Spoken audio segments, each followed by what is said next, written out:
Hi hello family, ಎಲ್ಲರಿಗೂ ಅಮ್ಮಾಸ್ ಕೈರುಚಿ ಚಾನಲ್ಗೆ ಸ್ವಾಗತ.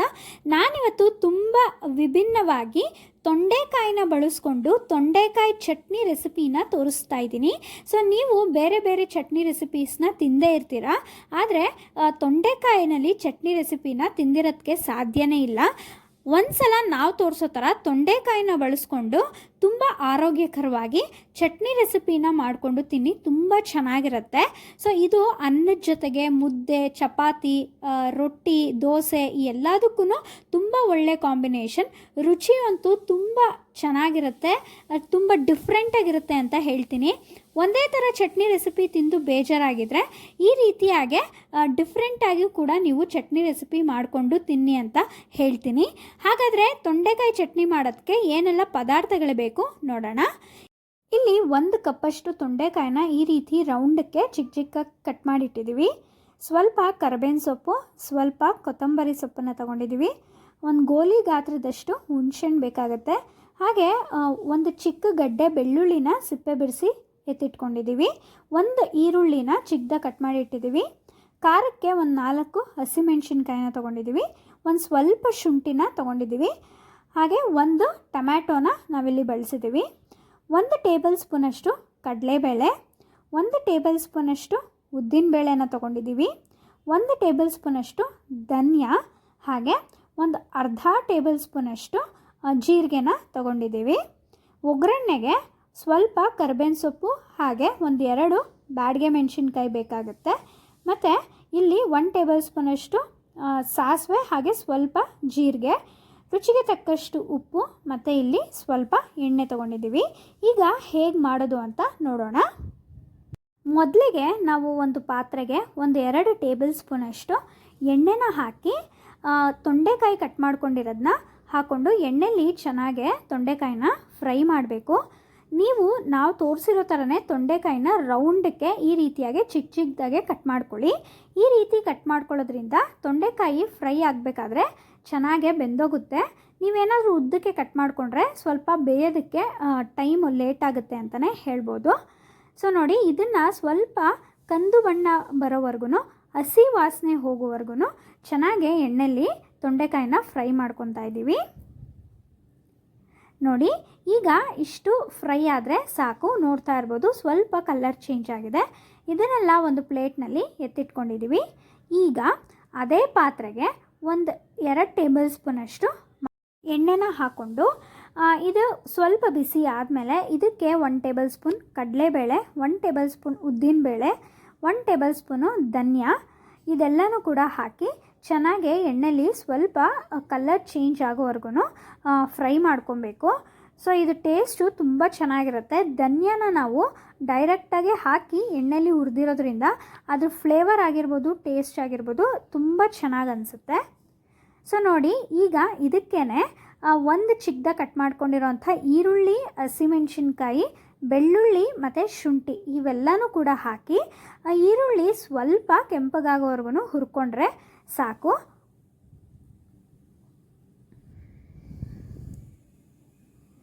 ಈಗ ಈರುಳ್ಳಿನ ಹುರ್ಕೊಂಡ್ಮೇಲೆ ಇದಕ್ಕೆ ಸ್ವಲ್ಪ ಒಂದು ಅರ್ಧ ಟೇಬಲ್ ಸ್ಪೂನಷ್ಟು ಜೀರಿಗೆ ಮತ್ತು ಸ್ವಲ್ಪ ಕರಿಬೇವಿನ ಸೊಪ್ಪನ್ನು ಕೂಡ ಹಾಕಿ ಸ್ವಲ್ಪ ಫ್ರೈ ಮಾಡ್ಕೊತಾ ಇದ್ದೀವಿ.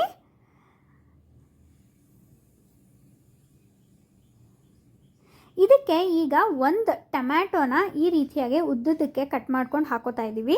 ಇದ್ರ ಜೊತೆಗೆ ಒಂದು ಗೋಲಿ ಗಾತ್ರದಷ್ಟು ಹುಣಸೆಹಣ್ಣು ಕೂಡ ಹಾಕೋತಾ ಇದ್ದೀವಿ. ನಿಮ್ಮ ಮನೇಲಿ ಹುಣಸೆಹಣ್ಣು ಏನಾದರೂ ಜಾಸ್ತಿ ಹುಳಿ ಇದ್ದರೆ ಸ್ವಲ್ಪ ಕಡಿಮೆ ಹಾಕ್ಕೊಳ್ಳಿ, ಇಲ್ಲ ಹುಳಿ ಕಡಿಮೆ ಇದೆ ಹುಣಸೆಹಣ್ಣು ಅಂದರೆ ಸ್ವಲ್ಪ ಜಾಸ್ತಿ ಹಾಕೋಬೋದು ನೀವು.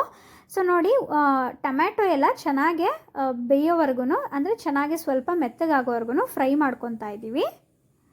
ಈಗ ಇದಕ್ಕೆ ಕೊನೆಯದಾಗಿ ಕೊತ್ತಂಬರಿ ಸೊಪ್ಪನ್ನು ಹಾಕಿ ಸ್ವಲ್ಪ ಫ್ರೈ ಮಾಡಿ ಸ್ಟವ್ ಆಫ್ ಮಾಡಿದ್ರೆ ಆಯಿತು. ಇದೀಗ ರೆಡಿ ಆಗುತ್ತೆ. ಇದು ತಣ್ಣಗಾದಮೇಲೆ ನಾವು ಮಿಕ್ಸಿ ಜಾರ್ಗೆ ಹಾಕ್ಕೊಂಡು ರುಬ್ಕೊಬೇಕು. ಈಗ ಒಂದು ಮಿಕ್ಸಿ ಜಾರ್ಗೆ ನಾವು ಎಣ್ಣೆಯಲ್ಲಿ ಫ್ರೈ ಮಾಡ್ಕೊಂಡಿರುವಂಥ ತೊಂಡೆಕಾಯಿನೂ ಕೂಡ ಹಾಕೋತಾ ಇದ್ದೀವಿ. ಇದ್ರ ಜೊತೆಗೆ ನಾವೇನು ಮಸಾಲೆ ರೆಡಿ ಮಾಡ್ಕೊಂಡಿದ್ವಲ್ಲ ಅದನ್ನೂ ಕೂಡ ಹಾಕ್ಕೊತಾ ಇದ್ದೀವಿ. ಈಗ ಇದಕ್ಕೆ ರುಚಿಗೆ ತಕ್ಕಷ್ಟು ಉಪ್ಪನ್ನು ಕೂಡ ಹಾಕೋತಾ ಇದ್ದೀವಿ.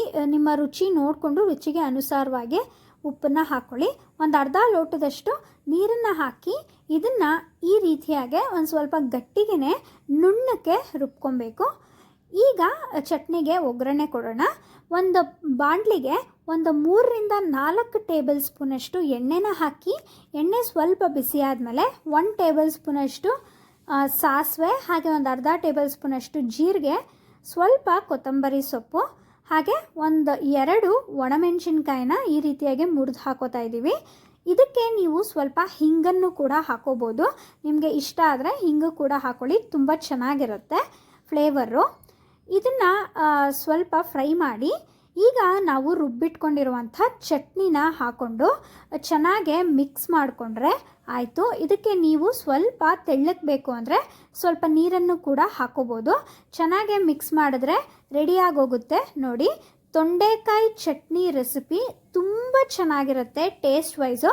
ನೀವು ತೆಂಗಿನಕಾಯಿ ಚಟ್ನಿ, ಕಡಲೆಬೀಜ ಚಟ್ನಿ, ಬೇರೆ ಬೇರೆ ಥರ ಚಟ್ನಿ ಟ್ರೈ ಮಾಡೇ ಇರ್ತೀರ. ಆದರೆ ಒಂದು ಸಲ ಈ ರೀತಿಯಾಗಿ ನಾವು ತೋರಿಸಿರೋ ಥರ ತೊಂಡೆಕಾಯಿನ ಬಳಸ್ಕೊಂಡು ತುಂಬ ಹೆಲ್ದಿಯಾಗಿ ತೊಂಡೆಕಾಯಿ ಚಟ್ನಿ ರೆಸಿಪಿನ ಮಾಡಿ ಟ್ರೈ ಮಾಡಿ ನೋಡಿ. ಡಿಫ್ರೆಂಟ್ ಟೇಸ್ಟ್ ಕೊಡುತ್ತೆ ಅಂತಲೇ ಹೇಳ್ಬೋದು. ಸೊ ಅನ್ನಕ್ಕೆ ಅಥವಾ ಮುದ್ದೆಗೆ ಚಟ್ನಿನ ಇಷ್ಟಪಡೋರು ಈ ರೆಸಿಪಿನ ಖಂಡಿತವಾಗ್ಲೂ ಟ್ರೈ ಮಾಡಲೇಬೇಕು ಅಂತ ಹೇಳ್ತೀನಿ. ಸೊ ಒಂದು ಟೈಮ್ಗೆ ಏನಾದರೂ ಅರ್ಜೆಂಟಾಗೆ ಸಾಂಬಾರು ಮಾಡಿಲ್ಲ ಅನ್ನೋ ಅಂಥ ಟೈಮಲ್ಲಿ ಏನಾದರೂ ಅರ್ಜೆಂಟಾಗೆ ಮಾಡ್ಕೊಬೇಕು ಅನ್ನೋರು ಈ ರೆಸಿಪಿನ ಟ್ರೈ ಮಾಡಿ ನೋಡ್ಬೋದು. ಅನ್ನಕ್ಕೆ, ಚಪಾತಿಗೆ, ಪೂರಿಗೆ, ದೋಸೆಗೆ ಎಲ್ಲದಕ್ಕೂ ಒಂದು ಒಳ್ಳೆ ಕಾಂಬಿನೇಷನ್ ಅಂತ ಹೇಳ್ತೀನಿ.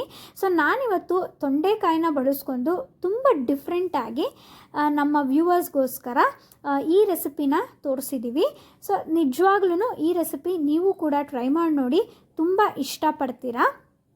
ಬ್ಯಾಚುಲರ್ಸು ಕೂಡ ತುಂಬ ಸುಲಭವಾಗಿ ಈ ರೆಸಿಪಿನ ಮಾಡ್ಕೋಬೋದು. ಡೈಲಿ ಸಾಂಬಾರೇ ತಿಂದು ಬೇಜಾರಾಗಿದ್ದರೆ ಖಂಡಿತವಾಗ್ಲೂ ತುಂಬ ಸಿಂಪಲ್ ಆ್ಯಂಡ್ ಈಸಿಯಾಗೆ, ತುಂಬ ಟೇಸ್ಟಿಯಾಗೆ ಅನ್ನಕ್ಕೆ, ಮುದ್ದೆಗೆ, ಚಪಾತಿಗೆ, ದೋಸೆಗೆ ಯಾವುದಕ್ಕಾದರೂ ಪರವಾಗಿಲ್ಲ ಈ ರೆಸಿಪಿನ ಟ್ರೈ ಮಾಡಿ ನೋಡಿ. ತುಂಬ ಇಷ್ಟಪಡ್ತೀರಾ. ತುಂಬ ಡಿಫ್ರೆಂಟಾಗಿರುತ್ತೆ ಟೇಸ್ಟು, ಹಾಗೆ ತುಂಬ ಹೆಲ್ದಿ ಕೂಡ. ಮಕ್ಕಳೇನಾದರೂ ವೆಜಿಟೇಬಲ್ಸ್ ತಿನ್ನಲ್ಲ ಅಂದಾಗ ಈ ರೀತಿಯಾಗಿ ಚಟ್ನಿ ಮಾಡಿಕೊಂಡು ಕೊಡೋದ್ರಿಂದ ಹೆಲ್ತ್ಗೂ ಕೂಡ ತುಂಬ ಯೂಸ್ಫುಲ್ ಆಗುತ್ತೆ ಅಂತ ಹೇಳ್ತೀನಿ. ಈ ರೆಸಿಪಿ ನಿಮಗೆಲ್ಲ ಇಷ್ಟ ಆಗಿದೆ ಅಂತ ಭಾವಿಸ್ತೀನಿ. ಇಷ್ಟ ಆಗಿದರೆ ಅಮ್ಮಾಸ್ ಕೈರುಚಿ ಚಾನಲ್ನ ಸಬ್ಸ್ಕ್ರೈಬ್ ಮಾಡ್ಕೊಳ್ಳಿ. ಹಾಗೆ ಲೈಕ್, ಶೇರ್, ಕಮೆಂಟ್ ಮಾಡಿ ಬೆಲ್ ಐಕಾನ್ನ ಕ್ಲಿಕ್ ಮಾಡೋದನ್ನ ಮರಿಬೇಡಿ. ಈ ರೆಸಿಪಿನ ನಿಮ್ಮ ಫ್ರೆಂಡ್ಸ್ ಆ್ಯಂಡ್ ಫ್ಯಾಮಿಲಿಗೂ ಕೂಡ ಶೇರ್ ಮಾಡಿ. ವಿಡಿಯೋ ನೋಡಿದ್ದಕ್ಕಾಗಿ ಎಲ್ಲರಿಗೂ ಧನ್ಯವಾದಗಳು.